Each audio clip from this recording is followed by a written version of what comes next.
سے گزرتے ہو اور وہاں پہ اگر کسی کسان اور کسی کی پیداوار کو نقصان ہوتا ہے تو اس کو بچاؤ. اس لیے 84 لڑائیاں ہوئی اور ان لڑائیوں میں کیول 1014 لوگ مرے. دنیا کا سب سے بڑا ریکارڈ ہے. اور جب پروفیٹ محمد جب مکہ میں آئے اپنے پورے سینکوں کے ساتھ، تو جس مکہ والوں نے ان کو اپمانت کیا تھا، جس مکہ والوں نے ان کو پتھر سے مارا تھا، جس مکہ والوں نے ان کی جان لینے کی کوشش کی تھی اور ان کی تکلیف کے چلتے ان کو ہجرت کرنی پڑی تھی، اس مکہ والوں کو انہوں نے پیار سے جیتا. اور وہ مکہ کی جو فتح تھی ایسی فتح تھی جس میں خون کا ایک قطرہ بھی نہیں بنا. پروفیٹ محمد کو جتنا اپمانت کیا گیا تھا، پروفیٹ محمد کے زندگی کو جتنی تکلیف دی گئی تھی، اگر وہ چاہتے تو جس سے میں انہوں نے مکہ میں پرویش کیا، مکہ کی فتح کی، اسے میں ہزاروں لوگوں کا قتل کرا سکتے تھے، لیکن ایک بھی خون کا قطرہ نہیں بہا اور بڑے پیار اور محبت کے ساتھ انہوں نے مکہ کو فتح کیا. اس سے یہ بات سامنے آتی ہے کہ شانتی اور امن اسلام کا مقصد ہے. تلوار اٹھائی انہوں نے، تلوار اس لیے اٹھائی کہ تلوار اٹھانے کا ان کو حکم تھا، مجبوری تھی تلوار اٹھانا، کہ اگر تلوار نہیں اٹھاتے تو مذہب کا قیام نہیں ہو سکتا. اور ہر ایک جگہ گیتا میں بھگوان شری کرشن نے ارجن کو کہا کہ تم لڑائی کرو، اگر تم لڑائی نہیں کرو گے تو دھرم کی استھاپنا نہیں ہو پائے گی. ارجن وہاں سے بھاگ رہا تھا. ارجن نے بولا کہ تیر نہیں چلاتا کیونکہ میرے سامنے تو ہمارے سارے ریلیٹیو بیٹھے ہوئے ہیں.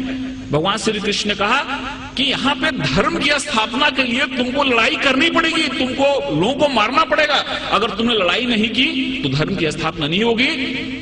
تو ایک وشیش پرستھتی میں ہم کو لڑائی کرنے کی بھی ضرورت ہوتی ہے. ویسے پروفیٹ محمد نے اگر لڑائی کرنے کی بات کی تو وہاں پہ کی جہاں پہ لڑائی کرنا مجبوری تھا، اور وہاں پہ اگر لڑائی نہیں ہوتی تو شانتی کی استھاپنا نہیں ہوتی. اس لیے یہ بات ہمارے سامنے آتی ہے کہ سب سے بڑی جو بات ہے کہ اسلام جہاں جہاں انہوں نے ان کو جہاں جہاں وہ لوگوں کو مار سکتے تھے، جہاں جہاں خون خرابہ ہو سکتا تھا، وہاں پہ انہوں نے خون خرابہ نہیں ہونے دیا. کبھی کبھی انہوں نے اپنے کو خود اپمانت بھی ہوئے. جیسے کہ بہت لوگوں کو معلوم ہوا کہ صلح حدیبیہ جو ایک قرار ہوا، ایک جو معاہدہ ہوا، اس میں بہت سارے ایسے ٹرم تھے جو ٹرم ان کو قبول نہیں تھے، اسلام کے ماننے والوں کو، مسلمانوں کو قبول نہیں تھے. لیکن پروفیٹ محمد نے کہا کہ اگر میں اگر یہ معاہدہ نہیں کرتا ہوں تو بہت بڑا خون خرابہ ہو جائے گا اور اس خون خرابے سے بہت لوگ مارے جائیں گے. اس لیے چلو میرا اپمان ہوا تو چلے گا، لیکن شانتی کے لیے، امن کے لیے میں قرار کرتا ہوں، جس سے بہت بڑی لڑائی ٹل گئی. ایسے بہت سارے ادھارن ہیں. ایک بار ایک یہودی کا جنازہ جا رہا تھا اور پروفیٹ محمد اپنے لوگوں کے ساتھ بیٹھے ہوئے تھے. انہوں نے جب جنازہ دیکھا تو اٹھ کے کھڑے ہو گئے. ان کے لوگوں نے کہا کہ یہ تو مسلمان کا جنازہ نہیں، یہ تو ایک یہودی کا جنازہ ہے.